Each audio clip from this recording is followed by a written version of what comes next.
Assalamualaikum Kang Emil. Waalaikumsalam warahmatullahi wabarakatuh, Mbak Riana. Sehat? Emil sehat? Alhamdulillah. Suara jelas ya? Alhamdulillah Kang. Kang di Jakarta hujan. Di tempat Sama, Kang Emil bagaimana? sama di Bandung juga. Adem ya Kang ya. Mudah-mudahan nggak banjir. Semoga nggak banjir. Kang, ini kita akan berbicara mengenai vaksin ya Kang. Semoga vaksin ini juga bisa menjadi jalan keluar ya Kang ya, untuk menghentikan wabah ya Kang. Betul. Insya Allah, amin. Amin ya Rabbal Alamin. Kang Emil, ini Kang Emil kan sudah menjadi relawan yang 2 kali ya Kang ya disuntik vaksin ya Kang. Ya betul, 2 kali. Bagaimana Kang? Bisa ceritakan Kang pengalamannya Kang, bisa di-share ini ke teman-teman IG Live TV. Ya, jadi vaksin itu hari ini terbagi 2. Satu yang diimpor langsung itu bulan depan kemungkinan sudah datang. Tapi jumlahnya sedikit. Karena jumlahnya sedikit, maka nanti saya ceritakan siapa saja yang kira-kira didahulukan. Ada vaksin yang diproduksi dalam negeri yaitu Bio Farma, itu jumlahnya bisa puluh atau ratus juta. Nah ini yang saya jadi relawan. Saya menjadi relawan karena awal-awalnya nggak ada yang mau Mbak, karena banyak hoax, banyak cerita-cerita seolah-olah rakyat dikorbankan dan lain sebagainya. Nah sehingga dari 1.600 yang daftar hanya 400. Sekarang dengan saya jadi relawan, alhamdulillah yang daftar lebih dari 2.000, melebihi target ya.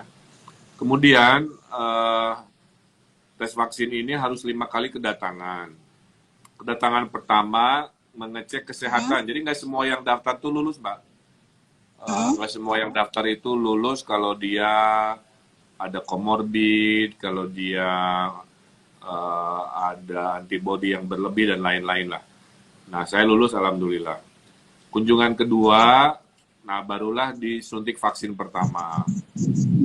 Kemudian dampaknya hanya sehari, pegel-pegel, kemudian agak ngantuk-ngantuk lah ya. Kemudian disuntik yang kedua, di kunjungan ketiga. Kemudian yang kemarin saya sudah lakukan kunjungan keempat, yaitu mengambil darah tahap 1. Nah nanti terakhir, itu adalah bulan Desember diambil lagi darah yang kedua. Nah disitulah babak finalnya. Apakah darah saya mengandung antibodi yang berlimpah melawan COVID.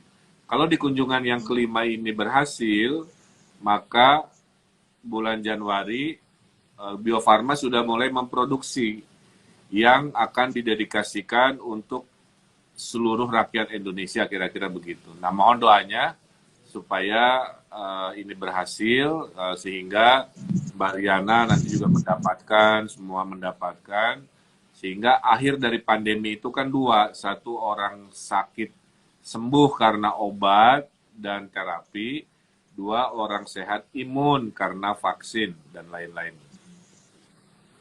Kang, ada pengalaman menarik nggak sih Kang? Ada pengalaman menarik nggak sih Kang ketika menjadi relawan vaksin ini? Tadi kan Kang Emil bilang rasanya cuma pegel-pegel dikit gitu ya, terus ngantuk-ngantuk gitu. Ya, Selain makanya itu ada lagi nggak? orang lebih khawatir oleh cerita-cerita yang dramatisnya, padahal nggak gitu juga, biasa aja kan. Nah, jadi yang agak lumayan itu jarumnya nggak kecil, Mbak. Ya, Terus? jadi bekasnya, bolongnya lumayan rada beda lah dengan jarum suntik biasa. Kemudian Bedanya gimana? pengambilan, diameternya lebih Bedanya gede. gimana? Diameternya gede-gede, jadi ya lumayan lah. Saya nggak bilang sakit banget ya, cuma lumayan lah. Kemudian ngambil darahnya kan dengan teknologi baru, yaitu Vacutainer namanya ya. Vacutainer itu jarumnya 2 sisi, kira-kira gitu. Kemudian pas ditusuk, langsung ke tabungnya, dan dikasih tutup. Nah, tutup itulah yang disebut Vacutainer. Jadi nggak muncrat-muncrat lah ya. Kan kalau disuntik jadul kan dicabut dulu kan, kadang-kadang ada leber-leber gitu. Dan kemarin kena hoax juga disangkanya waktu saya posting di IG bahwa saya habis diambil darah, dibilangin itu mah pencitraan, Pagup pembohongan publik gitu kan. Karena tutupnya belum dibuka, kok darahnya udah ada. Nah itu karena orang nggak tahu bahwa hari gini ngambil darah nggak kayak zaman dulu, disuntik langsung dengan cara yang lama tapi dengan vakuteiner. Nah, sempat rame juga itu. Dan orangnya nggak minta maaf ya, udah salah, bikin heboh. Tapi ya itulah resiko pemimpin hari ini. Salah satunya ya sabar aja lah. Mudah-mudahan orang-orang yang Tapi tidak Kang Emil paham. membuka pintu maaf ya. Tapi Kang Kenapa? Emil membuka pintu maaf ya. Tapi Kang Emil membuka pintu maaf ya untuk orang yang itu ya, yang nyebarin hoax ya. Ya, saya males lah lapor-lapor polisi walaupun secara pasal mah bisa aja. Cuman tahu sendiri capek ya kita banyak dengar berita orang ditangkap, orang dilaporkan. Eh, kita ingin energinya fokus ke hal-hal yang lebih produktif lah. Kalau dia niatnya karena tidak tahu ya saya maafkan lah. Kecuali memang niatnya sengaja berbohong dalam rangka pidana kriminalitas baru saya lawan. Kang, ini kan mengenai vaksin. Aku dengar kabar nih, kalau misalkan nantinya Kang Emil akan memprioritaskan vaksin itu untuk warga Depok, gitu Kang. Itu pertimbangannya apa Kang? Jadi nggak begitu Mbak. Jadi begini, Gimana? kan tadi Gimana, Kang? ada dua vaksin ya. Vaksin yang Iya. dibeli langsung jumlahnya 9 jutaan vaksin. Vaksin yang saya ikut jadi relawan produksi Bio Farma nanti jumlah vaksinnya ratusan juta lah ya. Nah, si vaksin yang 9 juta ini pertanyaannya kan, dia kan beli langsung Mbak. Nanti setelah lulus BPOM, pertanyaannya dikasih ke siapa? Nah, akhirnya dari kajian epidemiologi, maka rombongan pertama yang akan mendapatkan vaksin itu adalah tenaga kesehatan, ya, kemudian dokter, tenaga kesehatan, dan mereka-mereka yang di depan melawan COVID kan, itu masuk dalam rombongan Ya, Kang apa Emil. namanya? Halo, kedengeran? Kedengeran suaranya? Halo? Kedengeran Kang? Kedengeran? Iya Kang? Oke, saya ulangi lagi ya. Kedengeran? Maaf. Ini sinyalnya agak Iya, putus-putus. Jadi karena jatahnya yang beli langsung, tahap yang tipe 1 ini hanya 9 juta, maka kalau barangnya dikit kan pertanyaannya dikasih ke siapa kan gitu ya. Maka kalau barangnya sedikit, dikasih yang pertama pada kelompok yang berperang melawan COVID di depan, yaitu tenaga kesehatan, TNI Polri, lain-lain. Katakanlah 1 juta orang kan, berarti ada sisa 8 juta. Nah, si 8 juta itu akan diberikan kepada masyarakat yang zona merah dan penyumbang COVID terbesar. Nah, penyumbang COVID terbesar di Republik ini kan di Jabodetabek, kira-kira begitu. Nah, karena dia di Jabodetabek, maka kelompok Depok, Bogor, Bekasi akan mendapatkan terlebih dahulu dibanding Jawa Barat yang lain. Nah, ini yang saya prioritaskan. Kenapa Depok? Ya kebetulan kemarin karena saya ada di Depok tiap minggu, tentulah waktu warta-wartanya ya insya Allah Depok kan didahulukan karena masuk kategori zona yang epicentrum, kemudian Jawa Barat 70%-nya ada di Bodebek, sehingga kita prioritaskan. Jadi sebenarnya barengan nanti dengan Bogor, dengan Bekasi, dan Depok kira-kira begitu. Oke. Kang, nanti pendistribusiannya rencananya gimana Kang? Kalau memang ini goal ya Kang, kita berharap dan optimis ya, kan. Jadi nanti dulu, ganti kacamata. Jadi nanti kita setelah mendapatkan vaksin bulan depan, vaksin itu akan didistribusikan di cold storage ya, kulkas lah ya, di seluruh puskesmas yang ada di Bodebek. Nah, kami sudah melatih untuk Bodebek itu ada 1.000 tukang nyuntik. Jadi para perawat yang dilatih khusus untuk menyuntikkan vaksin itu jumlahnya di Bodebek kurang lebih ada sekitar 1.000 orang. Nah, disitulah, nah nanti dijadwal sesuai panggilan siapa-siapa yang akan disuntikan. Kemungkinan penyuntikannya dipusatkan di puskesmas. Tinggal kita pendetilan siapa-siapa. Memang tidak akan sanggup untuk semua. Jadi ini adalah 20% kelompok pertama. Nah, dari kelompok yang paling rawan. Setelah itu, sisanya yang 80% itu diberikan di bulan Januari melalui vaksin yang diproduksi oleh Bio Farma. Jadi ada yang beli langsung jumlahnya 9 juta kepada zona merah, daerah paling banyak penyumbang COVID. Kemudian yang Bio Farma nanti sisanya kepada seluruh rakyat Indonesia paling cepat di bulan Januari 2021. Rencananya nanti Kang, apakah vaksin ini gratis atau ada harganya Kang? Rencananya gimana Kang?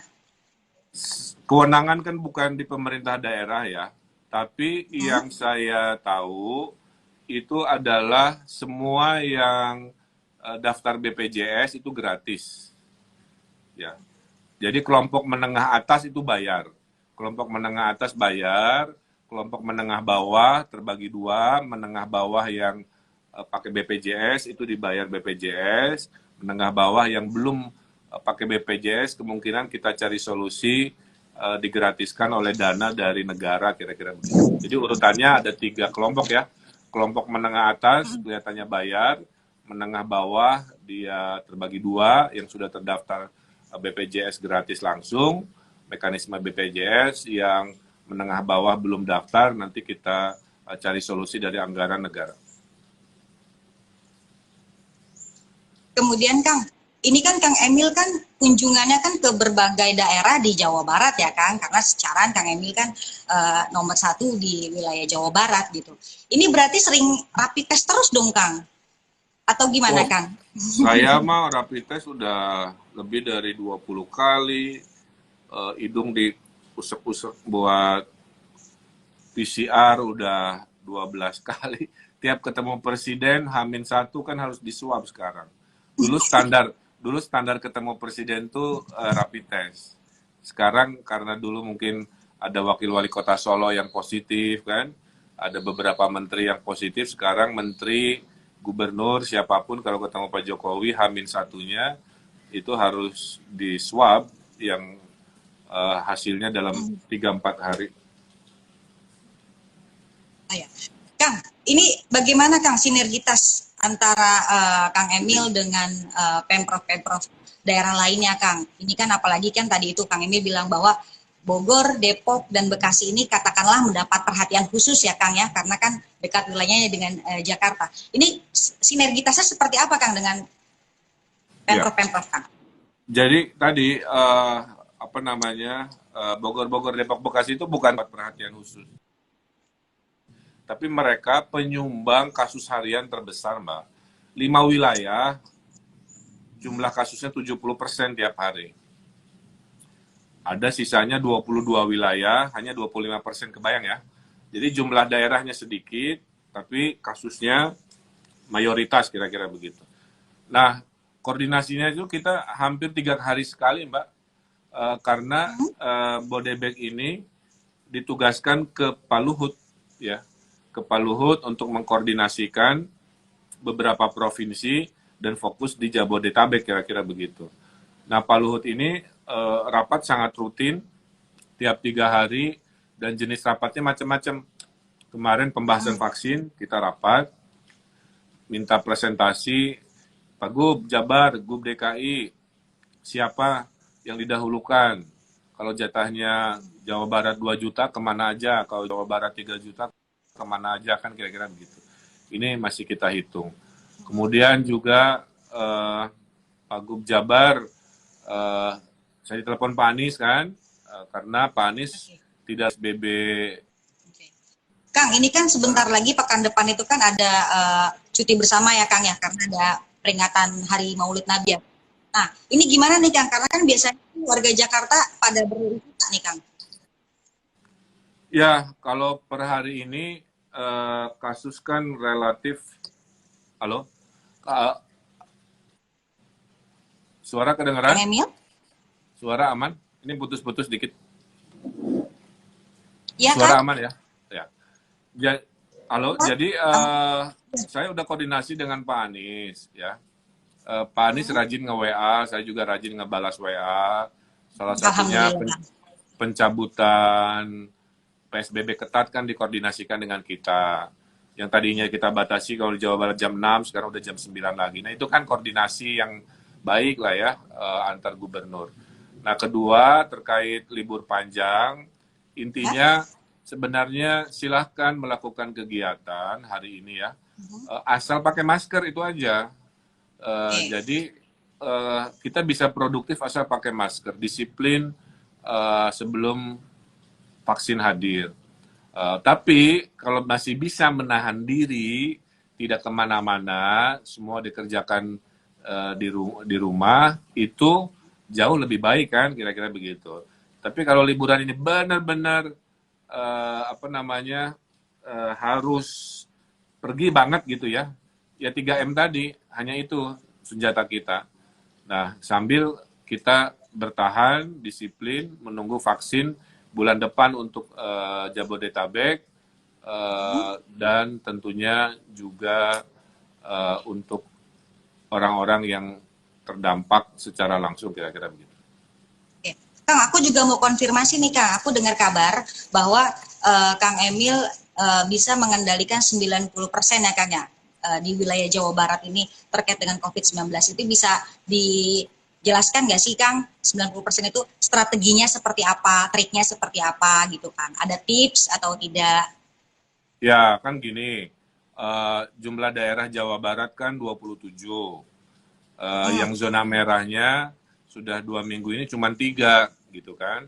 3 dibagi 27 kan kurang lebih 90 ya, persen tidak zona merah, kira-kira begitu. Maka tiap ya, minggu kita menyerbu zona-zona merah dan berharap tidak ada lagi zona merah di minggu-minggu depan. Nah, jadi 3 daerah itu setara dengan 10% wilayah Jawa Barat. Kemudian yang zona non merah, oranye, kuning, dan beberapa desa kecamatan yang hijau itu masuk ke 90% yang lebih terkendali. Nah, jadi kenapa saya ngantor di Depok juga? Ya karena tadi paling banyak mayoritasnya di sana, saya harus memastikan langkah teknis, kemudian juga keterserapan persiapan ruang-ruang isolasi harus dilakukan dengan baik. Nah, salah satu strategi kita ngurangin zona merah di Jawa Barat itu kita ada serbu teritorial, Mbak. Jadi serbu ya, teritorial itu kalau ada zona merah itu semua ngebut ke sana. TNI-nya, polisinya berlipat-lipat, kemudian apa peralatan-peralatan dan lain sebagainya itu kita kirimkan ke zona-zona merah. Nah, itulah salah satu metode kenapa zona-zona merah sekarang berkurang ya, dari 7, 5, sekarang tinggal 3 kira-kira begitu. Kedua, kita fokus pada PSBM, Mbak. BM itu mikro ya, ya. Karena kita mendapati COVID itu nggak boleh sama rata, nggak boleh pukul rata. Jadi kalau ada satu kelurahan, misalkan pesantren di Kuningan, dia kena COVID banyak, nggak usah satu kabupatennya yang di lockdown, cukup di kelurahannya. Nah, kombinasi pembatasan-pembatasan berskala mikro, berskala wilayah kecil, dilengkapi dengan serbuan teritorial ke zona merah, itulah yang kita lakukan.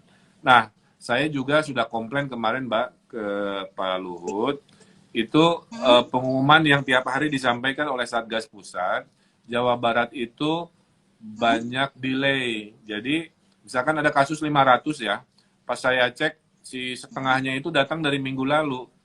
Ya, oh ya, jadi ada problem di servernya apa yang menerima input positif atau sembuh tidak bisa melaporkan akurat di hari setelah dilaporkan di hari setelahnya, kira-kira begitu. Jadi saya cek langsung di Depok kan, di input sorenya atau siangnya di hari sebelumnya kan harapannya besoknya berarti kan diumumkan. Ternyata dari 100% yang diumumkan hanya Iya. 50%. Nah ini juga agak mengganggu dalam membuat rating kan. Jadi seolah-olah kok tinggi, padahal itu kasus lalu gitu. Nah ini lagi juga dinamika-dinamika dalam pengendalian. Tapi apapun itu, jadi kuncinya sekarang itu masyarakat disiplin, ya supaya jangan jadi korban. Pemerintah agresif testing, ya ngetes kemana-mana, tracing kemana-mana, sambil kita nunggu vaksin, kira-kira begitu. Nah, kalau Oke. 3 tadi dilakukan, masyarakatnya disiplin, pemerintahnya agresif, testing, tracing, kemudian dunia kesehatan menyiapkan vaksin, maka harusnya definisi dikendalikan itu bisa kita hadirkan, kira-kira begitu. Kang, Apalagi sekarang kan tapi tadi ya, beritanya bagaimana Kang? Cristiano Ronaldo positif COVID. Kemudian Betul Kang. Valentino Rossi, Rossi itu kan idola-idola positif kita juga. semua lah ya. Nah ini ya pelajaran buat yang masih Benar. ada. Berarti Kang Emil sebenarnya lebih, Gimana Mbak? iya betul. Tapi Kang Emil lebih lebih mengidolakan si Cristiano Ronaldo. Apa sih? Berarti Kang Emil masih lebih mengidolakan Cristiano Ronaldo. Apa sih Valentino Rossi nih Kang? Kan beda bidang Mbak, jadi nggak bisa dibandingkan. Ini Kang Emil? kayak nanya, nggak bisa dibandingin karena olahraganya kan beda. Oh iya benar, Halo? harganya beda. Iya. Kayak membandingkan seblak dengan hamburger kira-kira agak agak susah dibandinginnya. Sebelah sama hamburger ya Kang. Oke, Kang, ini menarik nih ketika saya juga mau tahu apa tanggapan Pak Luhut ketika Kang Emil apa namanya ada apa ya, bukan protes ya, katakanlah ada koreksi gitu bahwa ini datanya ternyata lampau nih gitu, pasti akan membuat opini publik gitu kan. Ini tanggapan Pak Luhut sendiri apa Kang Saya harus apresiasi pada saat Kang Pak Emil Luhut. berbicara? Ya, saya harus apresiasi Pak Luhut ya. Jadi harusnya kita dikasih komandan yang ngatur semua, ngatur TNI, ngatur polisi itu dari dulu-dulu, dari awal-awal kan. Tapi sekarang kan ada di akhir-akhir, tapi lebih baik terlambat. Jadi poinnya dengan adanya peran Pak Luhut ini, maka kekagokan kami meminta ke Kementerian Kesehatan, maaf ya, kekagokan kami sesama gubernur kan satu level kan, nggak bisa saling nyuruh Iya. kira-kira begitu. Nah semua itu sekarang diselesaikan oleh Pak Luhut. Dan Pak Luhut kan gayanya memang kalau mimpin rapat cepat. Itu tolong bereskan 2 hari, ini tolong bereskan, laporkan ke saya besok, ini 3 hari. Jadi semua gerak lebih cepat. Makanya kalau lihat secara umum, pengendalian COVID di hari-hari ini kan sudah angkanya jauh lebih, alhamdulillah. Iya.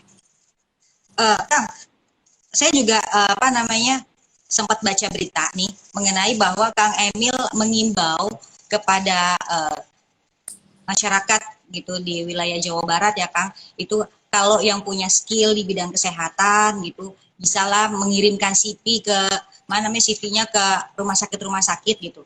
Ini sudah ada perkembangan atau kelanjutannya Kang? Karena kan jujur ini apalagi COVID kayak gini nih Kang, ini kan butuh banget namanya tenaga medis ya Kang. Ya, kita lagi krisis, Mbak. Jadi ke banyak tempat saya dapati gimana SDM, Pak kurang gitu. Saya datang ke lab medis ya, tempat ngetes PCR. Pak, mesin PCR datang, tapi SDM nggak ada.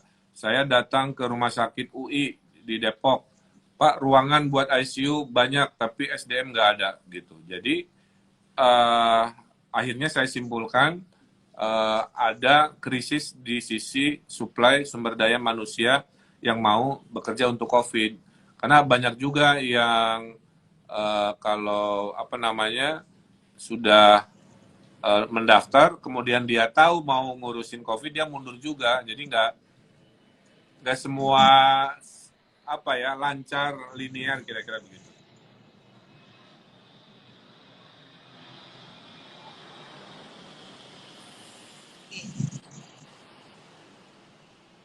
Emil? Ya silakan. Kalau saya Oh ya, baca baca tadi komen-komen pendengar kan bisa terlihat masih terbelah. Ada yang masih percaya bahwa COVID itu apa konspirasi kan begitu. Ada yang nggak percaya vaksin. Jadi menangani COVID ini memang bertemu dengan dinamika-dinamika kelompok masyarakat yang beda-beda. Ada yang masih denial, ada yang masih percaya itu konspirasi, ada yang anti vaksin, ada yang sudah nerima, ada yang sudah adaptasi. Nah, inilah apa tantangan kita untuk mengingatkan mau percaya tidak percaya, yang penting Anda jangan jadi korban, jangan ceroboh sehingga punya potensi. Kalau COVID ini seperti yang disampaikan, kan udah jelas tadi dari level Donald Trump aja kena, dari level Cristiano Ronaldo kena, dari Valentino Rossi kena. Kadang-kadang orang itu baru percaya kalau dirinya, keluarganya, tetangganya kena gitu. Nah, oleh karena itu saya berharap semua rasional, ya, semua berargumen dengan dasar-dasar ilmu, karena hari-hari ini kan banyak juga orang-orang awam yang merasa punya ilmu, memaksakan diri seolah-olah dia lebih tahu dan sebagainya. Akibatnya kan ada kasus salah nanya kan, rame, dan akhirnya itulah kalau dalam situasi darurat selalu ada hal-hal yang kurang baik pada saat bukan orang yang kompeten dijadikan referensi dalam menyampaikan kesimpulan. Mudah-mudahan kita masuk kelompok ketiga yang sudah masuk dalam adaptasi kebiasaan baru. Kita move on dari COVID, kita beradaptasi, kita tetap produktif, tanpa harus tatap muka, kita harus percaya dengan ilmu kesehatan. Kalau nggak percaya dokter, ya mau ke siapa lagi kan? Nah, jadi vaksin adalah salah satu solusi. Kalau nggak mau juga nggak akan dipaksa. Tapi kalau nanti dia jadi korban karena tidak mau divaksin, harus berani bertanggung jawab terhadap keputusannya juga. Kang, di lapangan masih ditemukan masyarakat atau warga yang tidak disiplin untuk prokes, Kang. Ini ketika Kang Emil mungkin bertemu dengan warga-warga tersebut, langkah persuasif apa sih, Kang, yang Kang Emil lakukan gitu agar mereka mau menuruti aturan dan juga protokol kesehatan, Kang? Ya, kalau saya levelnya persuasif ya.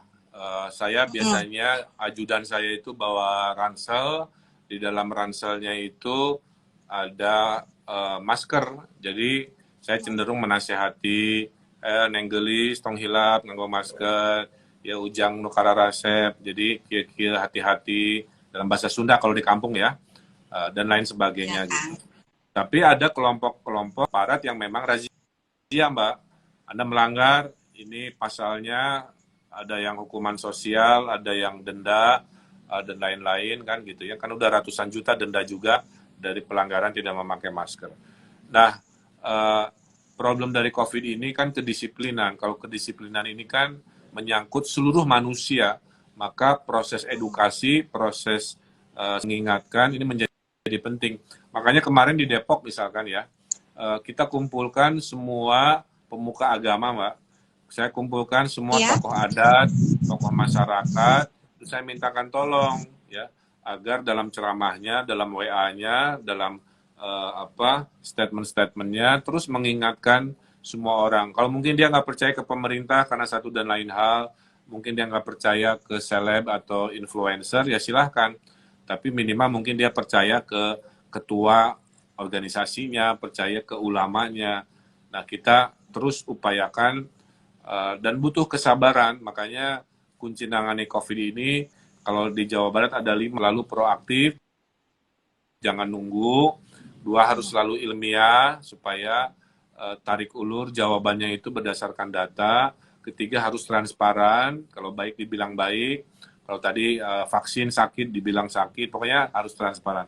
Yang 4, itu harus kolaboratif. Semua harus turun. Tadi makanya juru kampanyenya tokoh-tokoh agama, tokoh-tokoh masyarakat. Yang 5-nya harus inovatif. Makanya saya bangga jadi Gubernur Jawa Barat karena pabrik vaksinnya kan ada di Bandung, yang Bio Farma. Sehingga tentulah mudah-mudahan dari Bandung, dari Jawa Barat bisa menyehatkan, mengimunkan seluruh rakyat Indonesia melalui vaksin yang diproduksi di tanah Jawa Barat. Kang, ini juga kan kebetulan tadi di awal pembukaan untuk live IG ini, saya kan memberikan kesempatan nih Kang kepada penonton live IG kalau mau bertanya mengenai COVID dan vaksin ini kan kebetulan Kang Emil nih, ini kebetulan ada yang nanya nih Kang, ada yang Silakan. nanya perihal banyak yang berpendapat COVID ini jadi lahan bisnis. Kumaha eta Kang, dari mulai pengadaan rapid test yang sebenarnya nggak perlu karena hasilnya nggak akurat. Nah, ini dari si Mila Handayani 25 Kang. Boleh Kang ditanggapi? Ya, jadi hal begitu pasti ada ya. Tapi itu tidak menghilangkan fakta bahwa penyakitnya itu ada gitu. Jadi contohnya gini lah, saya ambil ilustrasi. Ini ada jembatan roboh, oke? Ya, ekonomi berhenti, transportasi berhenti. Saya sedang mencari cara agar jembatannya nyambung lagi, kan gitu ya.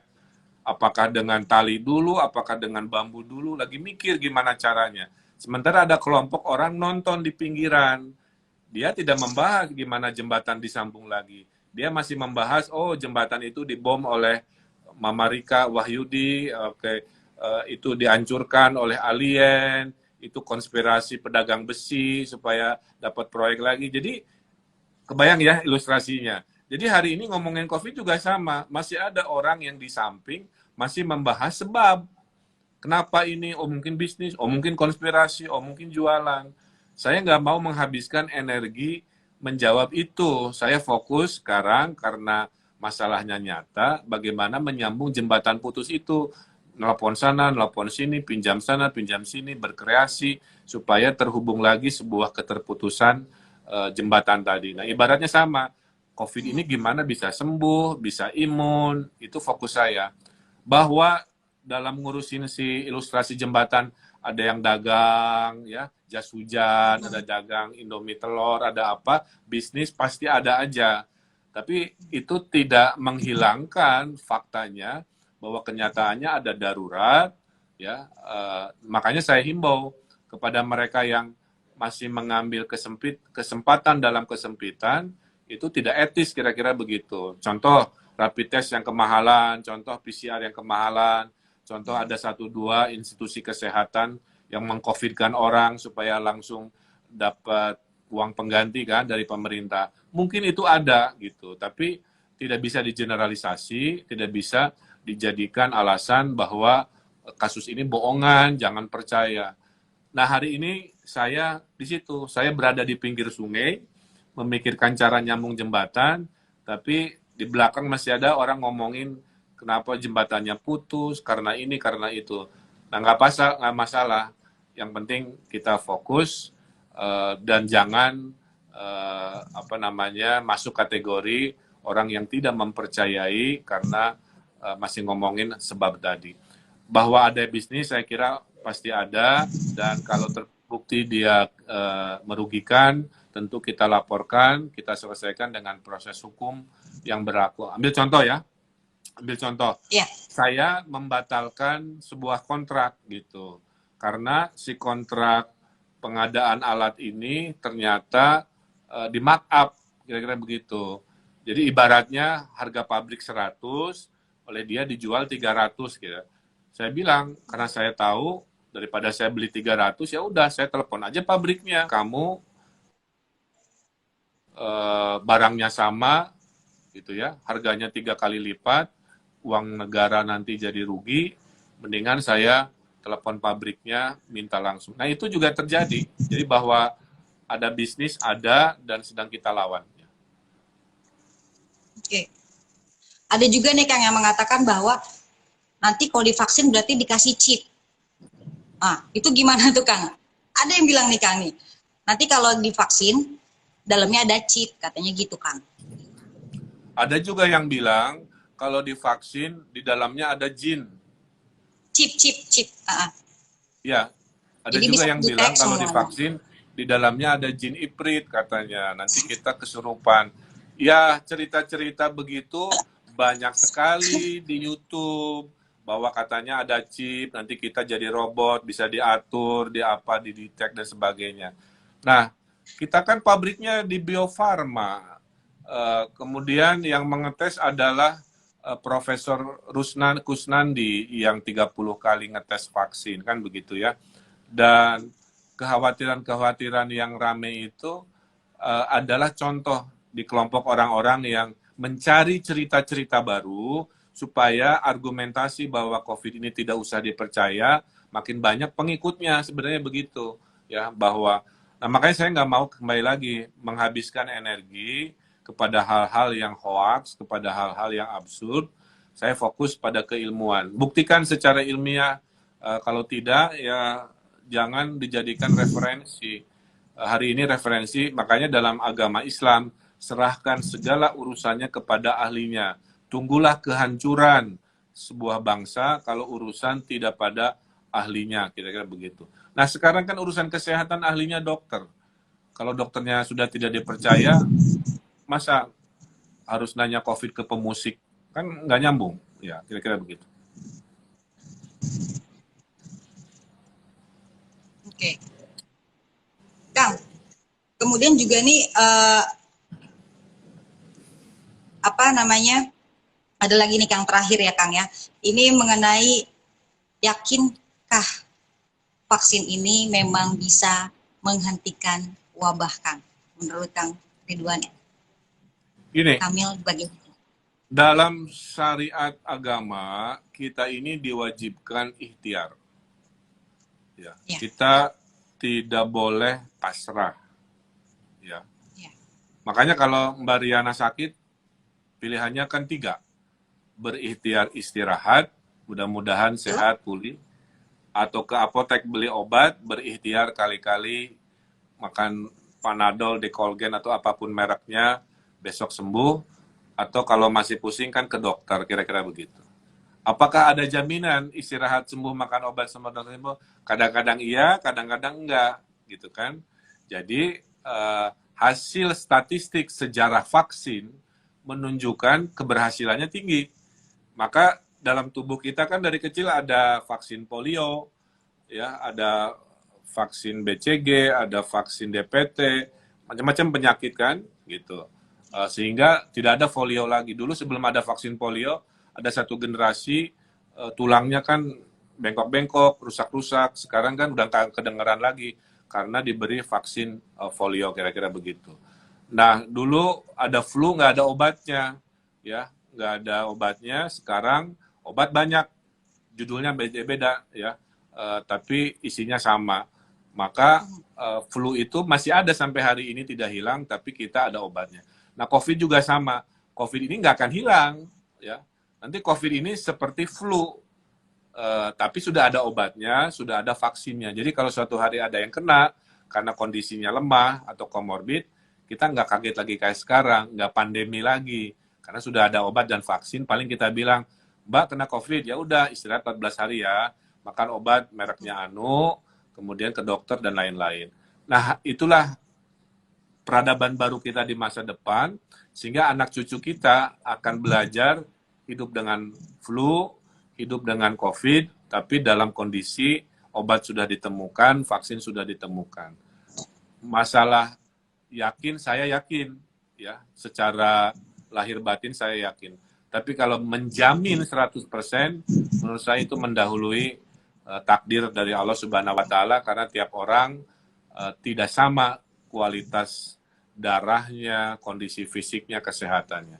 Tapi apapun menurut saya dari semuanya yang ada hari ini, pilihannya adalah vaksin yang ada. Mudah-mudahan cara lain kalau ternyata ditemukan ada herbal-herbal, jamu-jamu, kira-kira gitu kan. Ada herbal-herbal, jamu-jamu yang bisa membuat,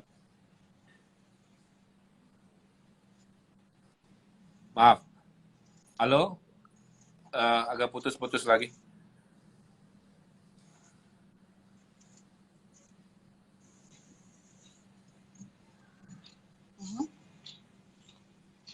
Saya ulangi lagi ya, ini agak putus-putus, kedengaran? Ya, Kang Emil? Ya, kedengaran sekarang?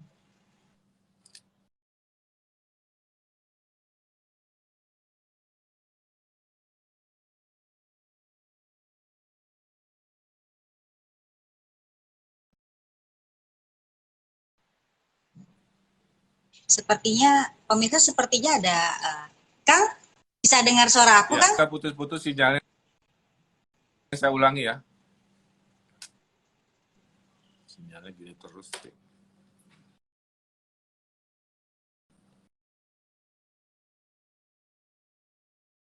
Ya, Kang Emil dengar suara Riana? Halo Mbak. Iya, iya, Halo.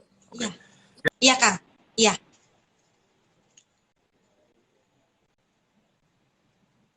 Kang Emil? Ya, halo. Sorry, ini hujan putus-putus. Halo. Iya. Oh, iya Kang. Iya Kang? Iya, Ya, saya lanjutkan ya, mohon dikit tadi. Jadi intinya, boleh silakan. kalau kalau ternyata vaksin pun belum, ya kita ikhtiar terus. Maka jangan berhenti. Kali-kali ada jamu herbal yang bisa menyembuhkan. Kali-kali ada temuan-temuan rekayasa genetika yang bisa menyembuhkan. Jadi vaksin itu hanya satu ikhtiar dari banyak ikhtiar yang harus kita lakukan. Menurut saya itu. Kang, tapi apakah nanti nih Kang, nanti misalkan sudah dikasih vaksin gitu ya Kang, kemudian produksi vaksin sudah memadai dan setiap orang itu mendapatkan vaksin ini gitu Kang. Apakah nantinya kita bisa, aku minta informasi juga dari Kang Emil, apakah nantinya kita juga bisa hidup normal kembali seperti sebelum ada pandemi, atau memang ada, maksudku ada pengulangan vaksin, jadi kayak flu gitu kan, misalkan per 6 bulan, kemudian juga ada lagi per 6 bulan. Ada informasi seperti itu nggak sih kan? Aku Ada. Jadi vaksin yang periode 1 ini umurnya tidak panjang. Uh, vaksin yang kita akan terima ini umurnya tidak panjang. Jadi istilahnya sekarang tuh vaksin 1.0 lah kira-kira gitu ya. Vaksin oh generasi ya, pertama yang ditemukan. Nanti mungkin ada perbaikan vaksin 2.0, 3.0 sampai nanti ada vaksin yang memang untuk seumur hidup gitu. Nah, yang si vaksin 1.0 ini saya dengar umurnya tidak panjang, mungkin setahun atau 2 tahun, tapi minimal dari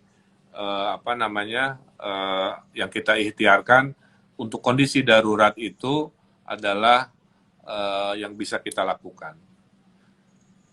Terus tadi saya baca ada pertanyaan, Kang, saya menolak vaksin. Silahkan, kira-kira begitu. Kami mah tidak akan maksa, tapi kalau Anda kena, jangan nyalahin, minta fasilitas dari negara, gara-gara Anda tidak percaya, ceroboh, giliran butuh pertolongan negara, Anda minta pertolongan negara, kan begitu. Negara udah ngasih iya. tahu bahwa caranya harus pakai vaksin, dan Anda tidak percaya, nggak ada masalah, itu mah hak asasi manusia. Tapi yang pasti, saya doakan aja sehat-sehat semuanya. Betul, betul. Bahkan nih terakhir ya Kang, ini ada pertanyaan nih Kang nih. Ini ada pertanyaan dari netizen Kang. Ini dari Dodi Budiawan. Meninggal 99% karena COVID. Ada apa nggak sih Kang? 99% katanya Kang meninggal. Saya bukan dokter ya. Yang pasti COVID itu mempercepat kematian. Ya, yang tadinya sakit ginjal mungkin bisa bertahan 2 tahun, dia bertahan hanya 2 minggu. Saya punya kepala dinas, saya di lingkungan saya banyak yang meninggal, Mbak. Guru agama saya meninggal, teman baik saya meninggal, sahabat arsitek saya meninggal, kepala dinas saya meninggal, saudara saya dan sebagainya ada banyak. Nah, rata-rata itu ada yang meninggalnya sejak positif sampai meninggal, ada yang 10 hari, ada yang 2 minggu, ada yang 3 bulan, macam-macam lah. Dan betul, tidak ada langsung meninggal karena COVID, itu bisa dicek, tapi yang meninggal itu dipercepat keburukan kondisi fisiknya oleh COVID gitu. Karena komorbid memang faktor paling utama dalam kematian seseorang kira-kira. Makanya yang sembuhnya juga banyak. Jadi artinya virus ini datang keluar masuk ke kita, tapi kepada yang badannya kuat, ya dia keluar lagi karena kitanya punya antibodi kesehatan, tapi bagi yang lemah, dia memperburuk badan orang yang sudah buruk. Makanya saya doakan mayoritas kalau bisa tidak punya komorbid, belajar hidup yang sehat, ya olahraga, asupan, jangan asal makan. Kemudian juga setelah COVID ini, tadi ada pertanyaan kan, ya hidup kita pasti beda Mbak. Normalnya itu mungkin normal tapi agak beda. Mungkin nggak ada cipika-cipiki lagi. Mungkin Kurangi ya Kang. kurangi cipika-cipiki, mungkin salaman juga menjadi salaman ala Sunda yang cukup begini, tanda hormat kan begitu ya. Kemudian pertemuan virtual akan tetap menjadi budaya baru. Ngapain jauh-jauh ketemu kalau cuma ngobrol sejam, mendingan di Zoom aja atau di IG Live. Nanti juga kayak gini, ini yang kita lakukan hari ini adalah bagi saya akan panjang umurnya. Jadi daripada Gatra datang ke Bandung jauh-jauh dari Jakarta 1 jam, informasi didapat, cukup ketemu face to face dengan digital, ngapain harus beli bensin, beli jalan tol, tiket dan lain-lain kan. Nah, jadi normal itu menurut saya ada normal seperti dulu, tapi ada juga yang beradaptasi dengan cara-cara baru. Khususnya generasi Z, generasi anak muda yang memang lebih efisien, lebih survive dari generasi yang lebih tua. Kang, terakhir di percakapan kita ini Kang, terakhir terus ya Kang, terakhir imbauan Kang kepada seluruh masyarakat, viewersnya Gatra Media Group dan juga viewersnya di akun IG-nya Kang Emil ini untuk terus mengingatkan agar tetap patuhi protokol kesehatan Kang, karena memang kan nggak bisa dipungkiri gitu, masih banyak juga yang nggak disiplin gitu Kang. Boleh Kang himbauannya?